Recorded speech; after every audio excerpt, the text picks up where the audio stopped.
When a clinic error connects Camille, a struggling law student, with Adam, a billionaire determined to fix the unfixable, their worlds collide in unimaginable ways. Secrets, scandal, and second chances unfold as they navigate love, family, and a baby born of fate. Before we get into the story, comment below where in the world you are watching from today. Camille Bennett rushed through the doors of Mercy General Hospital, already running late for her appointment. Her worn backpack was stuffed with law books, and dark circles under her eyes showed how hard she'd been working. At 22, she was doing everything she could to keep her dream of becoming a lawyer alive, even if it meant taking the earliest appointment the clinic had available. "I'm here to see Dr. Roberts," she told the receptionist, trying to catch her breath. "I'm sorry I'm a little late." The receptionist barely looked up from her computer. "Take a seat. We'll call you when it's your turn." Just a few doors down, in the private wing of the clinic, Adam Whitmore was finishing up his own appointment. At 38, he had everything money could buy, except someone to share it with. His designer suit and perfectly styled hair couldn't hide the loneliness in his eyes as he signed the final papers to store his sperm for future use. "Everything's taken care of, Mr. Whitmore," his private nurse assured him. "We'll keep your samples safe until you're ready to start a family." Adam nodded, checking his phone for the dozens of messages that had probably come in during his appointment. "Thank you. Send the paperwork to my office." He walked out without another word, his mind already on his next meeting. Neither Adam nor Camille knew that in the lab behind those walls, a tired technician was about to make the biggest mistake of her career. She'd been working double shifts all week, and the labels on the samples were starting to blur together. One simple mix-up would change everything. When Camille was finally called in for her routine procedure, she had no idea that her life was about to turn upside down. She just wanted to get back to her classes and her part-time job at the campus coffee shop. 3 months later, Camille sat in the same clinic, gripping the arms of her chair as Dr. Roberts delivered news that made no sense. "I don't understand," Camille said, her voice shaking. "How can I be pregnant? I've never—" I haven't." Dr. Roberts looked as pale as Camille felt. "Miss Bennett, we've discovered there was an error during your procedure, a very serious error." Across town, in his penthouse office, Adam Whitmore was in the middle of a board meeting when his private line rang. The color drained from his face as he listened to the clinic's director explain what had happened. "What do you mean? Someone was accidentally inseminated with my sample," he shouted, making his board members jump. "Fix this now!" But some things couldn't be fixed with money or power. By the time Adam's lawyers arranged a meeting with Camille, she had already decided to keep the baby.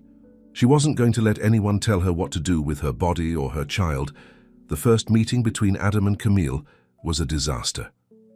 They sat in one of the clinic's private conference rooms, Adam flanked by expensive lawyers, Camille sitting, alone but straight-backed. "Name your price," Adam said coldly, sliding a check across the table. "This whole situation needs to go away quietly." Camille pushed the check back without even looking at it. "I'm not selling my baby," she said, her voice firm despite her trembling hands. "This child might not have been planned, but it's happening, and I'm keeping it." Adam wasn't used to people saying no to him. "Do you have any idea who I am? The resources I have? Do you have any idea who I am?" Camille shot back. "I'm not some problem you can throw money at. I'm a person, and this is my baby too." Something in her words made Adam pause. For the first time, he really looked at the young woman sitting across from him. She was dressed simply but neatly, her textbooks piled next to her chair. She didn't look scared or calculating, just determined. As Camille gathered her things to leave, she turned back to Adam. "You can be part of this child's life if you want to, but you don't get to buy me off." Adam watched her walk out, feeling something he hadn't expected: respect, and maybe, though he wouldn't admit it yet, a hint of admiration. That night, neither of them could sleep.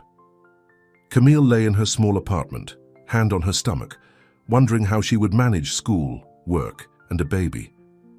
Adam stood at his penthouse window, looking out over the city lights, realizing that for the first time in his life, his money couldn't solve his problem. What neither of them knew was that this was just the beginning. Their lives were now connected in a way that would change them both forever, starting with a baby they never planned and ending with feelings they never expected. The morning sickness hit Camille hard as she rushed to the bathroom between classes. She barely made it in time, her law books clutched to her chest. This was the third time this week she'd gotten sick during Professor Martinez's class, and she knew people were starting to talk. "Are you okay in there?" asked Sarah, one of her classmates, knocking on the door. "Everyone's saying you're pregnant." Camille splashed cold water on her face and tried to hold back tears. The rumors were spreading faster than she'd hoped. "I'm fine," she called back, but she knew she wasn't fooling anyone. Meanwhile, Adam couldn't focus on his work. He kept thinking about Camille and the baby, his baby. His assistant, Janet, noticed something was wrong when he missed 2 important calls in one morning.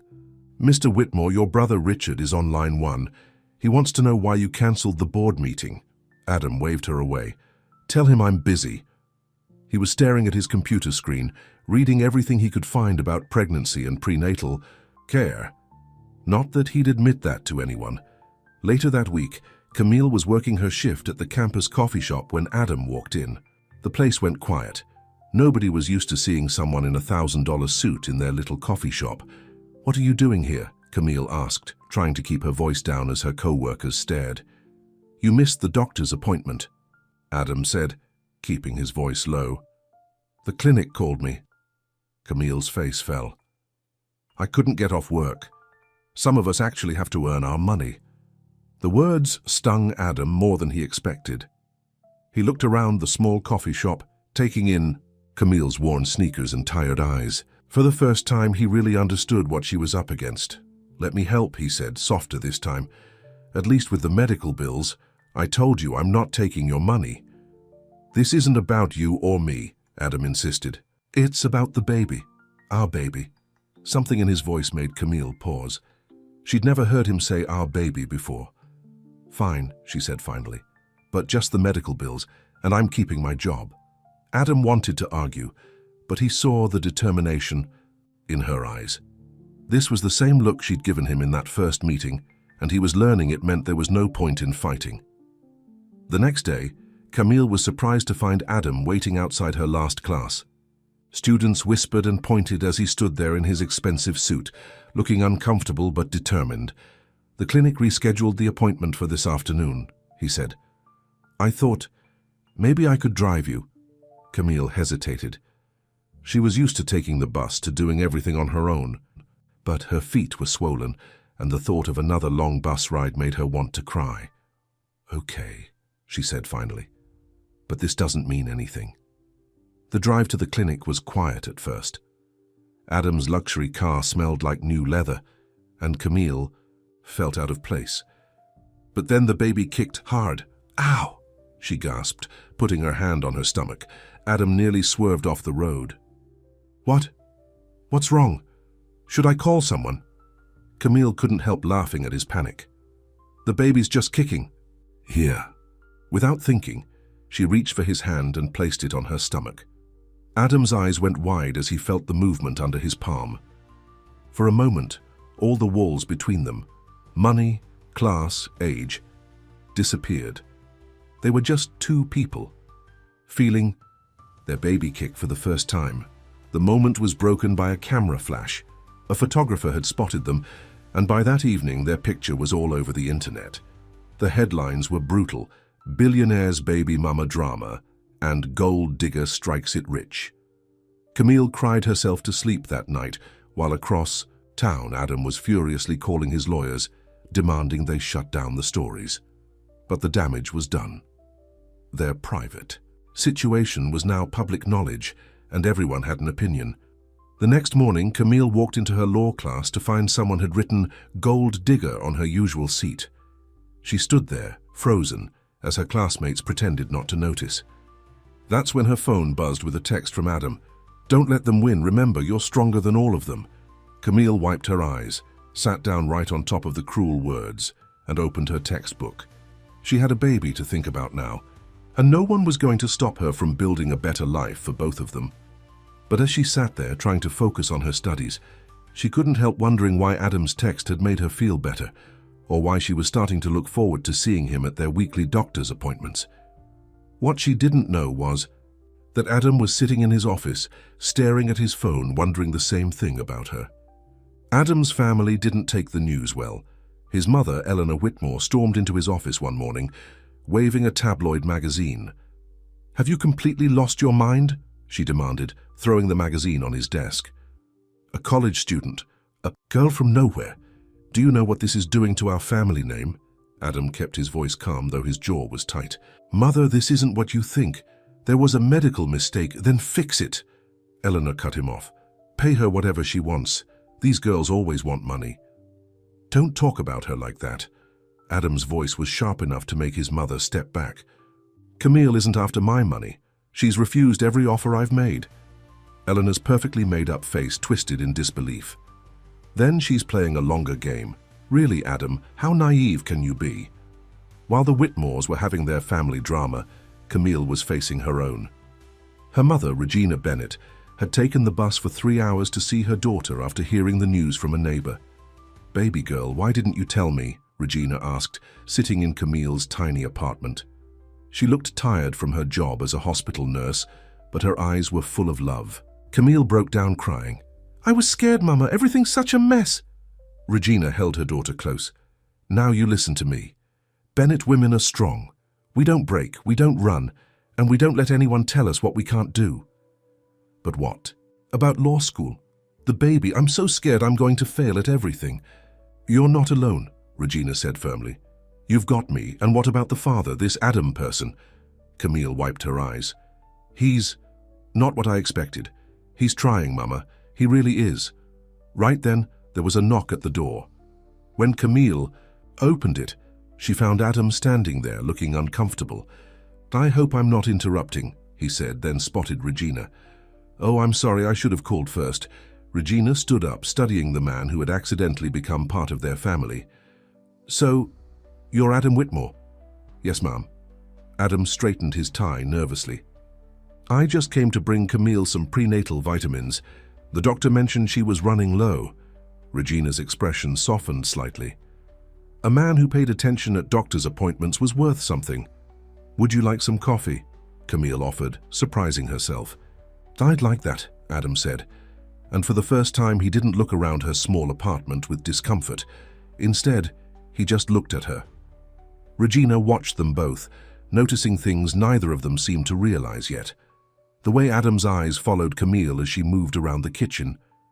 The way Camille's hand automatically went to her stomach when Adam spoke, as if the baby recognized its father's voice. But their moment of peace was interrupted by Adam's phone. His face darkened as he read the message. "What's wrong?" Camille asked. "My brother Richard," Adam said, his voice tight. "He's called an emergency board meeting. He's trying to force me out of the company. Says the scandal is hurting our stock prices." Camille's face fell. "This is all my fault." "No," Adam said firmly. "This is Richard being Richard. He's been waiting for an excuse," Regina spoke up. "Then you fight back, both of you. Together." Adam and Camille looked at each other, surprised by her words. "Together?" Adam asked softly. Camille nodded slowly. "Together." That evening, after both Adam and Regina had left, Camille got a delivery. It was a beautiful wooden rocking chair with a note. "Every mother needs a comfortable place to rock her baby. Adam." She sat in the chair, running her hand over the smooth wood, and felt tears in her eyes. But these weren't tears of sadness or fear. They were something else entirely.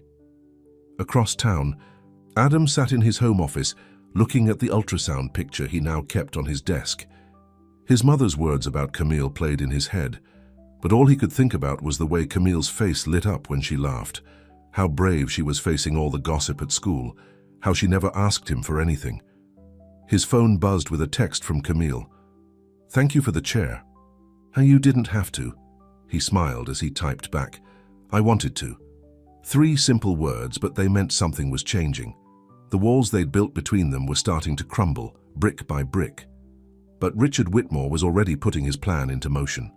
In his office late that night, he made a call to a private investigator. "Find me everything you can about Camille Bennett," he ordered. "Everyone has secrets. Find hers." What Richard didn't know was that the real secret wasn't in Camille's past. It was in what was growing between her and Adam, something neither of them had planned for, but that was becoming harder to deny with each passing day. Richard Whitmore smiled as he read the private investigator's report on Camille. He'd finally found what he was looking for. In his dark office, he picked up his phone and dialed a number. "Ms. Bennett, this is Richard Whitmore, Adam's brother. I think we need to talk."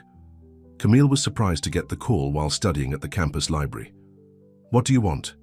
"Just dinner. To discuss my brother and your situation. Tomorrow night at the Capitol Grill."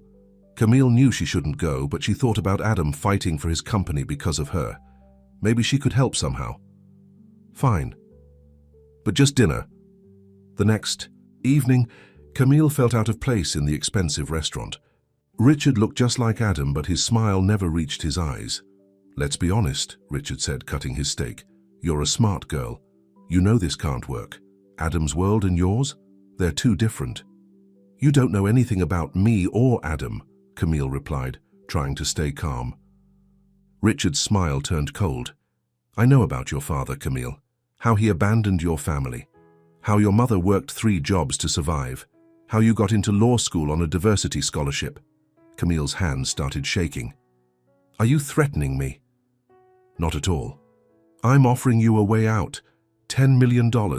Enough to take care of you and the baby for life. Just sign away any claim to the Whitmore name." Before Camille could answer, a familiar voice cut through the air. "What the hell is going on here?"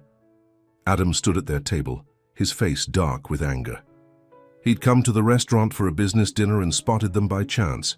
"Just getting to know our future sister-in-law," Richard said smoothly.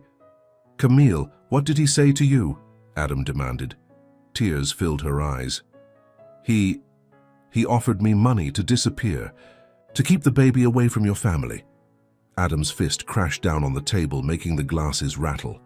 "You crossed a line, Richard, a line you can't uncross." "I'm protecting our family," Richard shot back, "while you're busy playing house with a girl young enough to be your daughter." The restaurant had gone silent. Everyone was staring. Camille stood up, her chair scraping loudly. "I don't want your money," she told Richard, "and I don't want your approval. This baby is a Whitmore, whether you like it or not." She walked out with her head high, but her hands were trembling. Adam caught up with her outside. "Camille, wait, I'm so sorry about Richard. I had no idea he would—" "It's not your fault," she cut him off. "But maybe he's right. Maybe this is all too complicated." "Don't say that." Adam stepped closer. "Don't let him win." "Win what, Adam? What are we even doing? I'm having your baby because of a clinic mix-up. That's all this is." Adam grabbed her hand. "Is that really all this is?" Their eyes met, and suddenly the busy street around them seemed to disappear. Adam's hand was warm against hers, and the baby chose that moment to kick. "Feel," Camille whispered, placing his hand on her stomach. The baby kicked again, stronger this time. "Our baby knows," Adam said softly. "This isn't just a mix-up anymore. This is family." A passing car splashed through a puddle, breaking the moment. Camille stepped back, overwhelmed by her feelings. "I should go," she said quickly. "I have an early class tomorrow. Let me drive you." "No, I need to think about everything." Adam watched her walk away, fighting the urge to run after her. Back in the restaurant, Richard was waiting with a smug smile. "She'll take the money eventually," Richard said. "They always do." Adam grabbed his brother's collar. "Stay away from her." "From both of them. Or I swear, Richard, I'll destroy everything you've worked for." "You're in love with her," Richard realized, laughing. "Oh, this is better than I thought. The great Adam Whitmore falling for a scholarship case." "Board meeting. Tomorrow morning," Adam said through clenched teeth. "We'll see who's laughing then." That night, neither Adam nor Camille could sleep. She sat in the rocking chair he'd given her, thinking about the way he'd stood up to his brother, about the way his hand felt in hers. Adam paced his penthouse, looking at his phone. He wanted to call her to make sure she was okay, to tell her that Richard was wrong, that none of the differences between them mattered anymore. Finally, at midnight, his phone buzzed with a text from Camille. "The baby won't stop kicking. I think it misses you." Adam's heart skipped a beat. As he typed back, I miss both of you." In his dark office, Richard was also awake, making plans. If money wouldn't solve his problem, he'd find another way. The Whitmore empire wasn't going to be destroyed by a pregnancy and a case of puppy love. Not if he could help it. The morning of the board meeting dawned grey and stormy. Adam adjusted his tie, thinking about everything at stake. His phone buzzed with a text from Camille. "Good luck today. Show them what you're made of." Those simple words gave him strength as he walked into the boardroom. Richard was already there, looking smug as he handed out documents to the board members. "Before we begin," Richard announced, "I think everyone should see these projections. Our stock has dropped 15% since my brother's personal situation became public." "That's not the whole story," Adam countered, his voice firm. "Our new tech division has grown 30% under my leadership." "But can we trust your judgment?" Richard pressed. "When you can't even handle your personal life responsibly," the board members murmured amongst themselves. Adam felt his blood boiling, but before he could respond, the boardroom door opened. Camille walked in, dressed in a simple but professional dress that showed her baby bump proudly.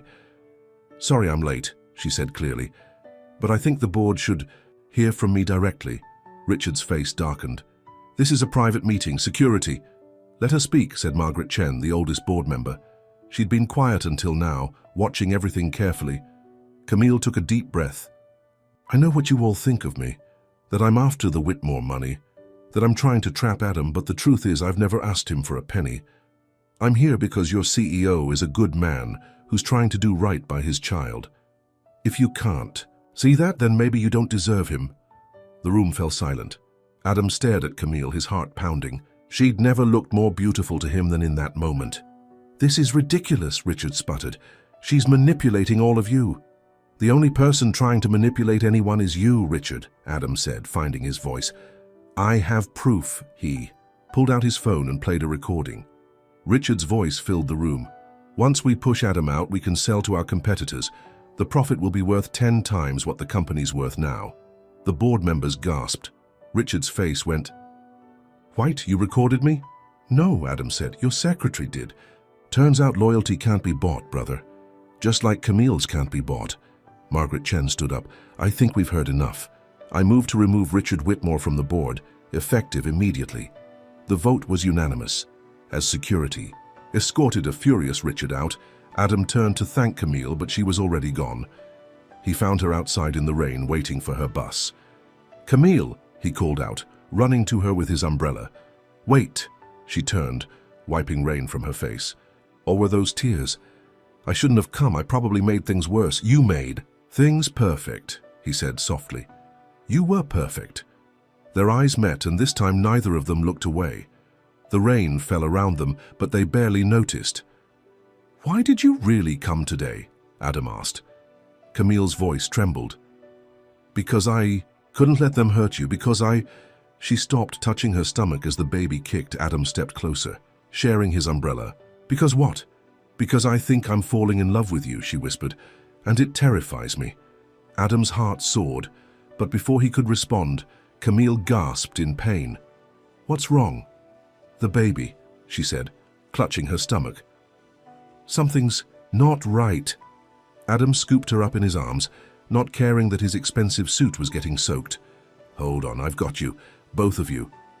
At the hospital, the doctors rushed Camille into emergency care. Adam paced the waiting room, more scared than he'd ever been in his life. Regina Bennett arrived, still in her nurse's uniform from her shift. "What happened?"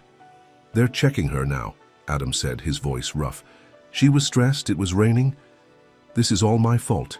Regina touched his arm. "Love isn't anyone's fault." Adam looked at her, surprised. "Is it that obvious?" "Only to everyone but you two," she said with a gentle smile. The doctor finally came out. "Ms. Bennett is stable. It was false labor brought on by stress, but we want to keep her overnight for observation." Adam and Regina both sighed in relief. When they went to see Camille, she was lying in the hospital bed, looking small and tired. "I'm sorry I scared everyone," she said weakly. Adam took her hand. "Don't apologize. Just rest." Regina watched them for a moment, then made an excuse about getting coffee. As she left, Adam leaned close to Camille. "I need to tell you something," he said. "Something I should have said outside." "Adam, you don't have to." "I love you too," he said simply. "And it terrifies me too, but not as much as almost losing you today." Tears filled Camille's eyes as she squeezed his hand. The baby kicked, making them both laugh softly. "I think someone approves," Camille whispered. Outside the hospital room, Richard Whitmore watched through the window, his face twisted with anger. He pulled out his phone and dialed. "Change of plans," he said quietly. "I need you to dig deeper. Find something we can use. Everyone has a dark secret, even perfect little Camille Bennett."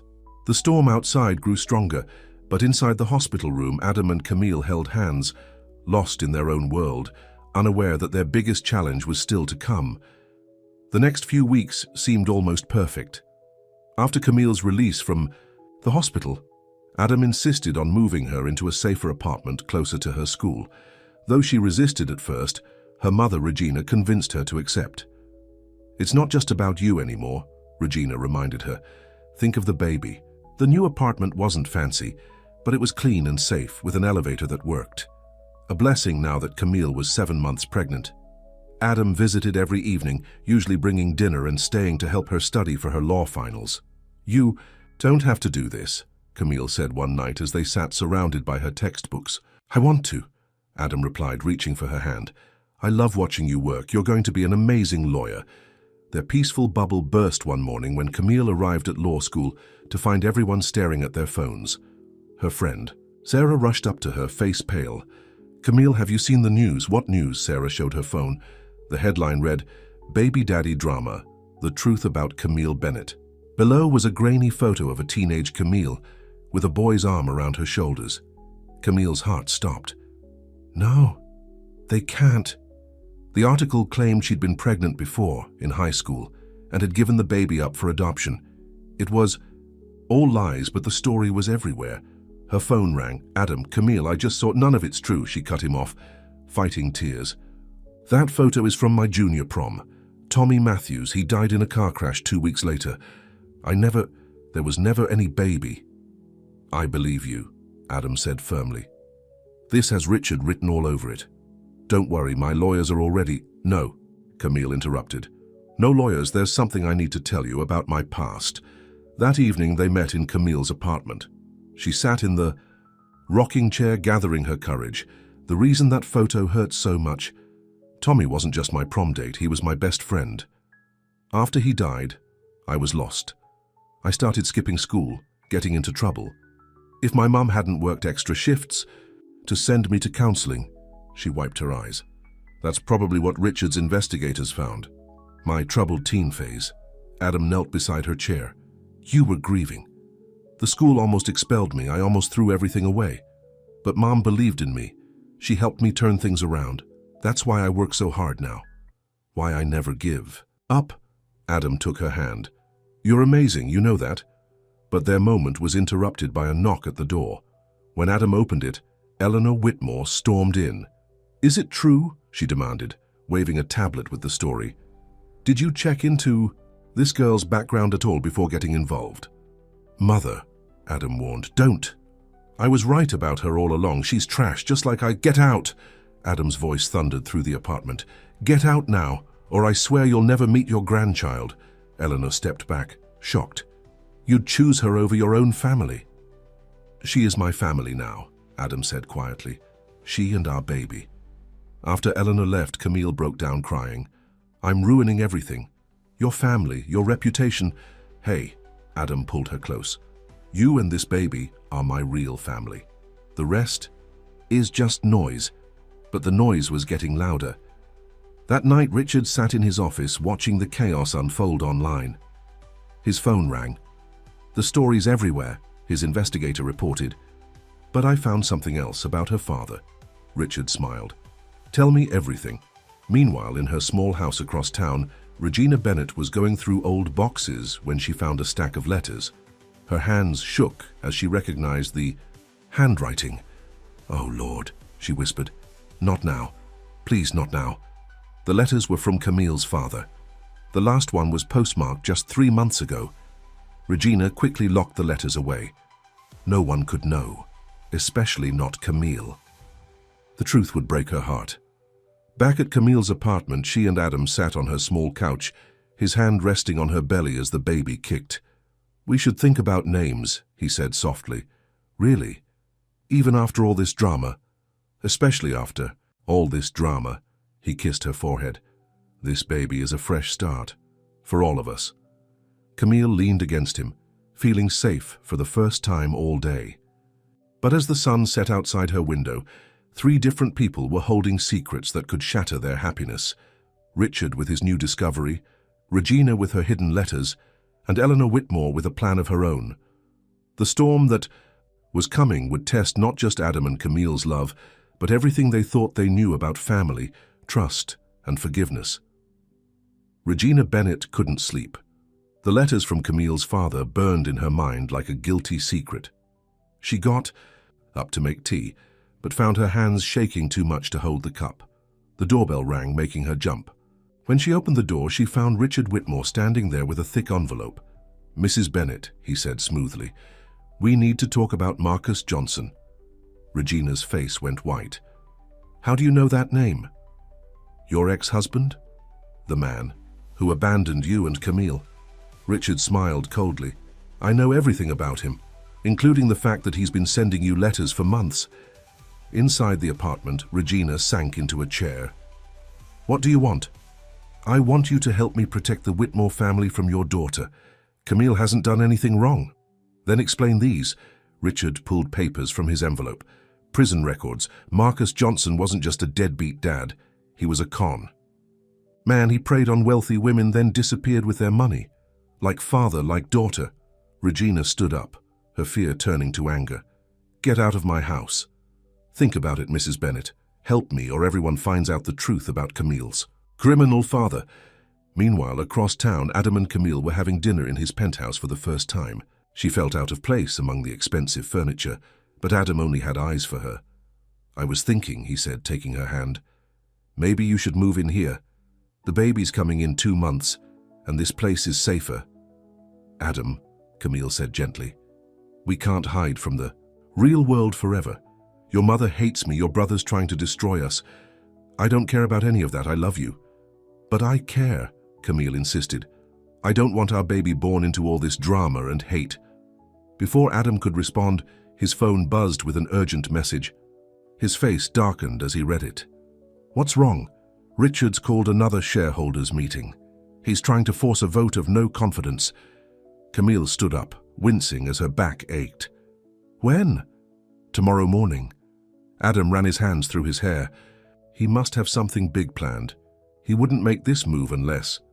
His phone rang again. This time it was Eleanor. "Mother, I'm not in the mood." "Adam, listen to me," Eleanor cut him off. "I know we've had our differences, but you need to hear this. Richard visited me today. He has information about Camille's father." Adam's blood ran cold. He looked at Camille, who was rubbing her pregnant belly and looking out his window at the city lights. "What information?" "He was a criminal, Adam. A con man who specialized in seducing wealthy women and stealing their money. The apple doesn't fall far from..." Adam hung up. His hands were shaking. "Who was that?" Camille asked. "No one important," he lied, hating himself for it. "Just business." That night, neither of them slept well. Adam kept thinking about Eleanor's words, hating that a seed of doubt had been planted. Camille tossed and turned, worried about the future. Early the next morning, Regina showed up at Camille's apartment. "Baby girl, there's something I need to tell you. About your father."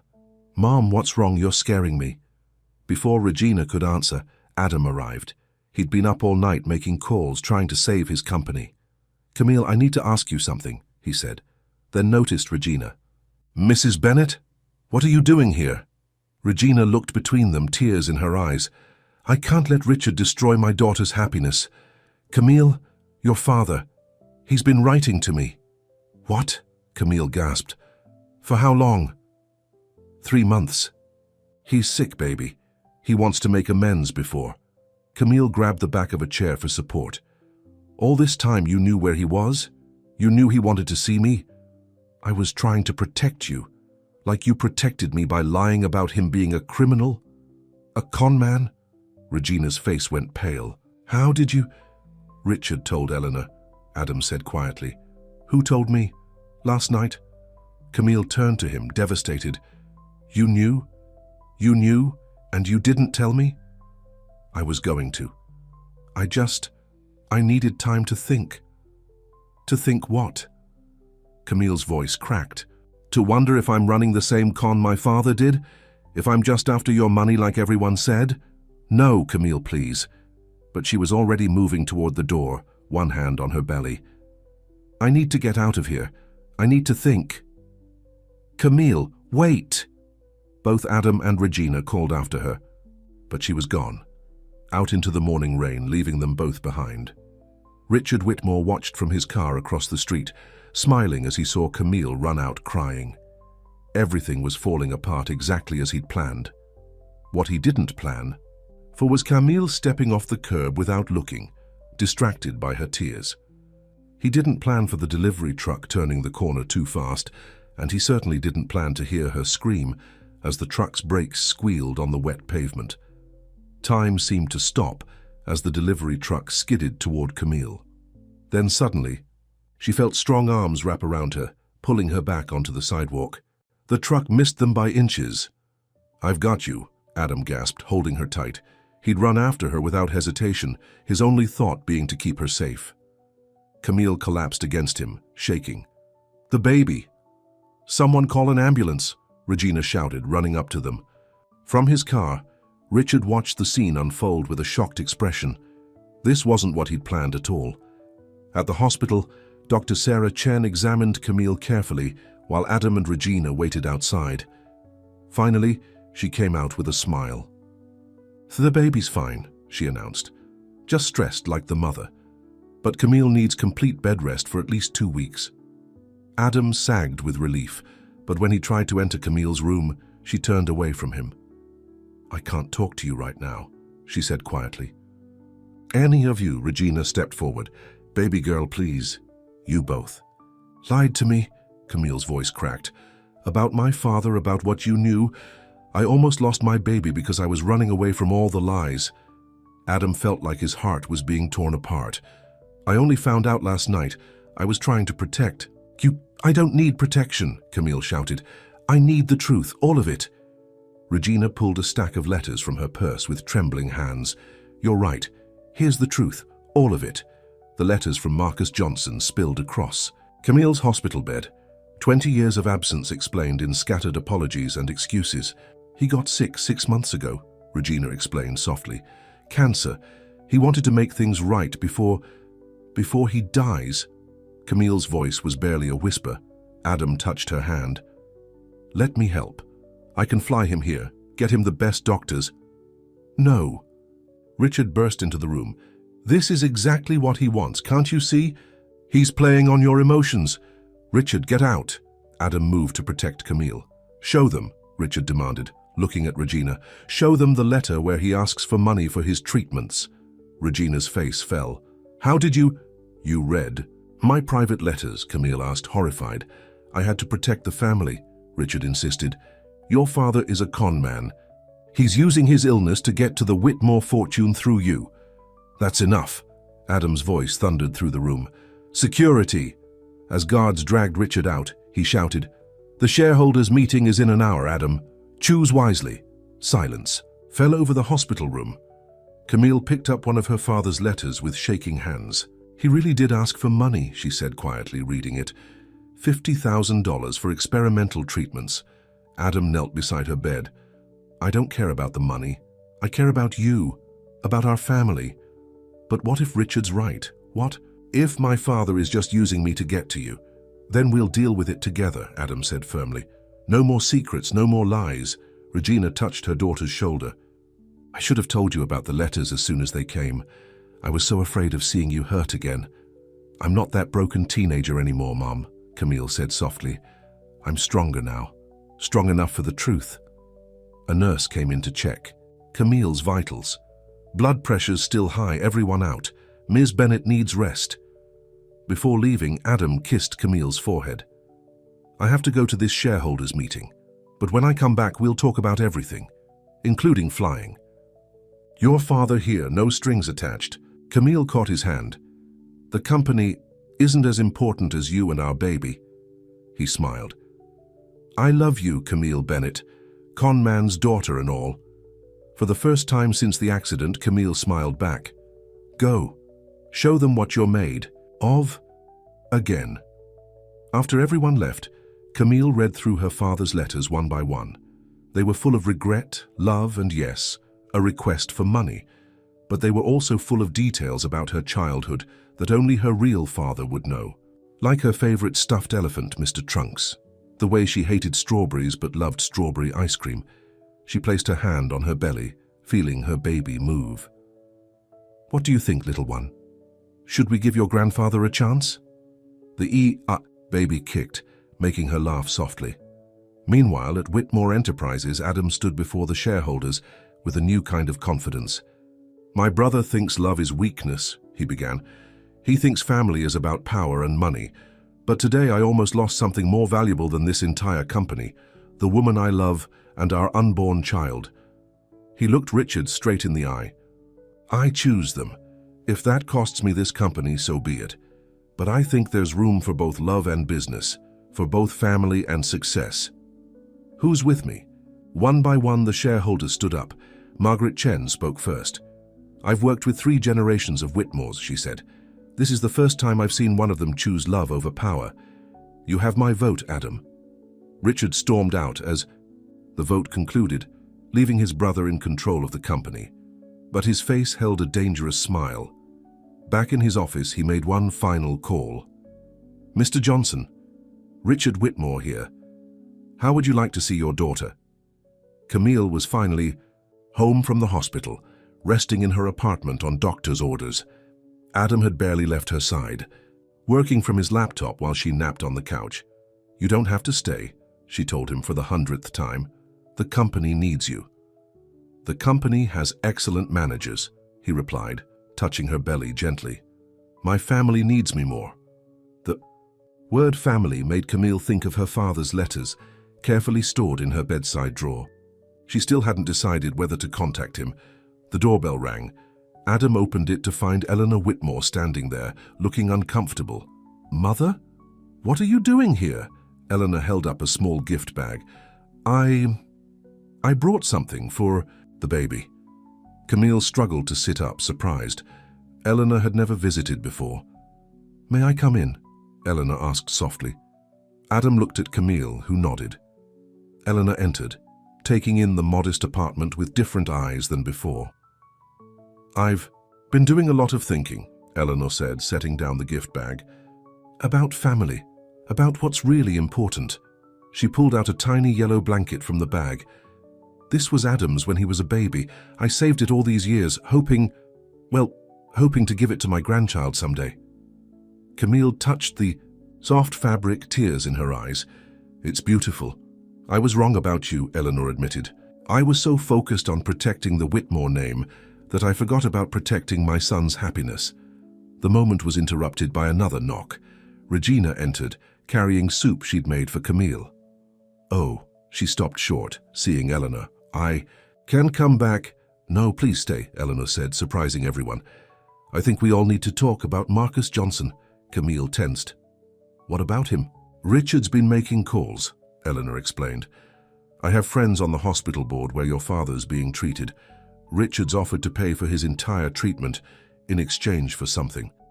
What does Richard want? Adam demanded. Press conference. He wants Marcus to publicly accuse Camille of being part of his cons, to say she deliberately got pregnant to access the Whitmore fortune. That's insane, Regina exploded. Camille didn't even know about the clinic mix-up until after. I know, Eleanor cut her off. That's why I'm here, to warn you and to help if you'll let me. Camille clutched Adam's hand. My father wouldn't do that. Would he? Before anyone could answer, Camille's phone rang. The number was unfamiliar. Hello? Camille? A weak male voice said. It's your dad. Camille's hand shook so hard she almost dropped the phone. Adam supported her while Regina and Eleanor watched anxiously. Why are you calling? Camille asked, her voice trembling. Richard Whitmore offered to pay for my treatment, Marcus said. All I have to do is tell one little lie. Don't, Camille whispered. Please don't. There was a long pause. Then Marcus spoke again, his voice stronger. That's why I'm calling. To tell you I said no. I've done a lot of wrong in my life, especially to you and your mother. I won't add this to my list of sins. Tears streamed down Camille's face. Are you really sick? Yes. Terminal. The doctors give me 2 months, maybe 3. Richard's offer was tempting. The treatments might have bought me more time, but I won't. Heard you again. Not for all the money in the world. Regina moved closer to the phone, her own eyes wet. Marcus? Is it really you? Regina, I'm so sorry. For everything. Adam squeezed Camille's hand. Let me help. No strings attached. No press. Conferences. Just a father getting the treatment he needs. No, Marcus said firmly. I don't deserve that kindness, but Camille, could I see you? Just once. To apologize in person. To see you happy, successful, about to be a mother yourself. Camille looked. At her own mother, who nodded slowly. Yes, Camille said, but not alone. My family comes with me. Family? Marcus asked. My mother, Adam, and his mother too. We're all family now. Eleanor wiped away a tear, touched by Camille's words. What none of them knew was that Richard was listening to every word through a bug he'd planted in Camille's apartment during the confusion of her return from the hospital. Damn, you, Marcus, he muttered, slamming his fist on his desk. You were supposed to be my ace in the hole. He pulled out his phone, dialing quickly. Change of plans. If Marcus Johnson won't play ball, we'll have to handle this differently. How soon? Can you get those papers? From his doctor. The voice on the other end answered quietly. Perfect, Richard smiled. Let's see how the happy family deals with this scandal. Back in Camille's apartment, Adam was making arrangements to fly Marcus in for a visit, while Eleanor and Regina discussed baby shower plans like old friends. Camille watched them all, one hand on her growing belly, feeling truly at peace for the first time in months. Your family's a little complicated, little one, she whispered to her baby. But there's a lot of love here, and in the end, that's what matters most. She didn't know that Richard's final plot was already in motion, or that the peace she'd finally found was about to be shattered one last time. The day Marcus Johnson was scheduled to arrive in New York, dark clouds gathered over the city. Camille stood at the airport gate with Adam, her mother, and Eleanor, all waiting anxiously. He should be here any minute, Adam said, checking his phone. But instead of Marcus, 2 police officers approached them. Ms. Bennett, one officer asked. We need to speak with you about Marcus Johnson. Camille's heart dropped. What's wrong? We have a warrant for his arrest. He was caught trying to flee the country this morning. It seems his illness was faked, part of a larger insurance fraud scheme. No, Regina whispered. That's impossible. I have proof right here, Richard's voice came from behind them. He held up a folder. Medical records showing the fraud, bank transfers, everything. Adam stepped toward his brother. What did you do? I did what I had to do to protect our family, Richard said smugly. Marcus Johnson isn't sick. He never was.